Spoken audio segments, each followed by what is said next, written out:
Good evening. This is Edith Taylor or Edith Andreina Taylor, and I am going to record my first reader's response as a vlog, and I'll try to be as concise as I can. So the first question is, how do I connect with this material as learner?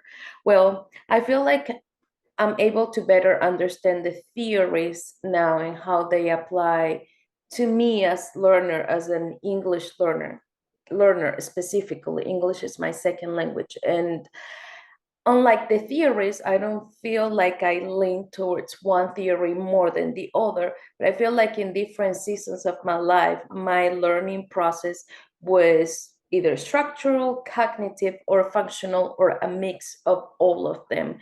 And I think I mentioned this in an assignment before. When I was in college, I have a lot of morphological, syntax, semantic instruction. It was very structural. Um, but it was also very cognitive, and I had a great motivation to go to college, to finish school, to find a job where I could communicate with other cultures. That was also a little bit more personal, I guess, my motivation. And then it became functional because I needed to use the language once I moved to the States to communicate with people.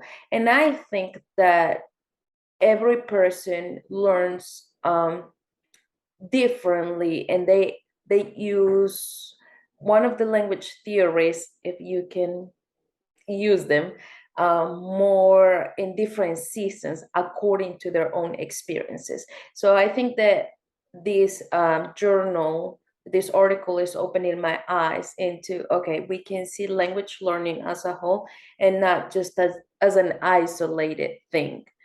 um yes, that's my answer for number one. My second answer to the second question, how does this material help me grow as a teacher? I wrote it down, and my answer was like, it actually takes the pressure away from me, because when I was doing another grad program, I was taught, I actually brought the book, that um, communicative language teaching approach was the best approach for language teaching nowadays. And although it's very famous and very useful, I think that there are other approaches that we can use at certain times. So something that this journal helps me understand is that I don't need to just lean to only one approach, but I can use different approaches and teaching theories for different purposes and different times. For example, my teaching statement for my teaching approach was the Suggestopedia and communicative language teaching. So when I found this in the article, it was very interesting and very eye-opening that is still a very wide use practice for language teaching, specifically English, and yeah, it is very useful. I Although I like the Stephen Krashen 1980 approach about language acquisition, the language learning hypothesis, where it treats language as something that is innate to the human being, and given a need, the human being can learn it. So it becomes learning versus acquisition, where the language can be monitored. So you're in class and you are being corrected about how you are supposed to use the language. The input needs to be comprehensible, of course, but because when you're learning, you need to be able to relate to the input and make connections. That was something that I remember while reading this journal, that I was taught before, is that your brain needs to make connections when you are getting new information, because it will help you retain the information. And the affective filter, you need to feel comfortable, you need to feel engaged and motivated, and then naturally you will be learning the language as you go. And so I think if I had to define myself as a teacher leaning towards one theory, maybe it would be the Stephen Krashen language learning hypothesis. It's not a theory, but the way that he conceives learning. So yeah, that's my answer for my second part, my second question. So here we go with our last question. Yay! Okay, and our last question is, what do I want to learn more about this material?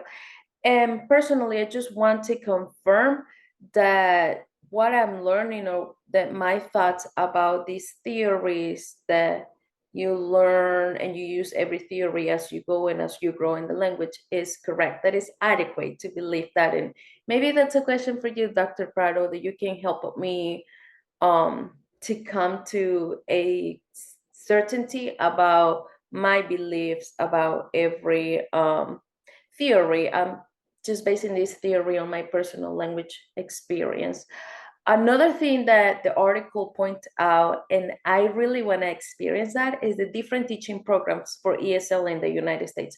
I don't think I've ever experienced that. I've only taught Spanish, and I have taught pre-K 3. So those are very different experiences than teaching ESL, English as a second language, in the United States.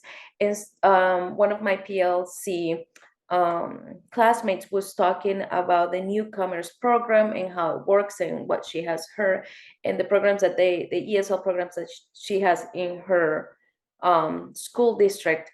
And it was very interesting because as she was talking, I was able to better understand the article where I first read it, and it felt like heavy theory or like standards that the United States needs to follow, but she made it come to life. So it made me think, I really want to experience that. I really want to learn more about it.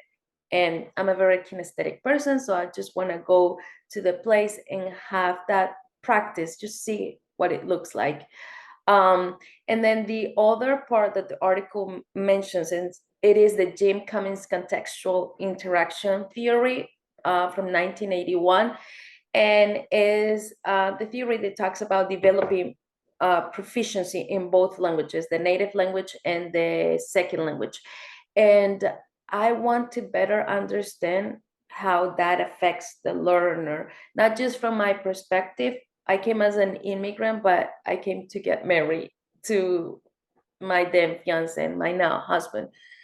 But what does it feel to come as really as an immigrant for the first time to the United States as a little child? I want to do more research on that. I believe the research and what Jim Cummings says about how developing your identity as a learner has a lot to do with the views of minority language learners or majority language learners. But yes, I just want to learn more about it and learn how I can help the English learners to better adapt to this society, and to see language learning as something that they are gaining, but also as something that they can